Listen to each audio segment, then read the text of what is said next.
Tabii. Vaxt döyüşən də özdə verir. Ha? Baba, bu da yenə də Qarqarın qırağı həmişə təmizləyirik. İcra nümayəndəmiz Fələtin müəllim.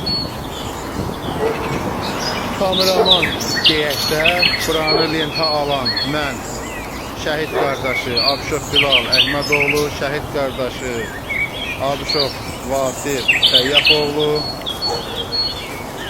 Mütəqqə sağ olsun, gəlib burada kömək eləyir. Bax, yenə də gəlmişik bura, Şükrər kəndinin bura nümayəndəsi olmaqla. Bax, bu zibilliyi təmizləməyə. Mənim bir dənə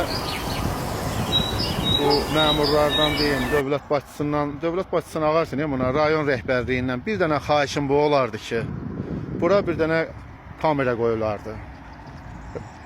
Dövlət səviyyəli. Kamera qoyulsa, bura bir dəfə zibil atana xəbərdarlıq, ikinciyə cərimə verilsə, vurulsa belinə 100 manat, 200 manat, 500 manat. Belə götürəndə ekologiyanı korluyur da, virusdur, xəstəlikdir. Cərimə vurulsa, bax bu vəziyyət belə alınmaz. Çox sağ olun, Allah köməyiniz olsun.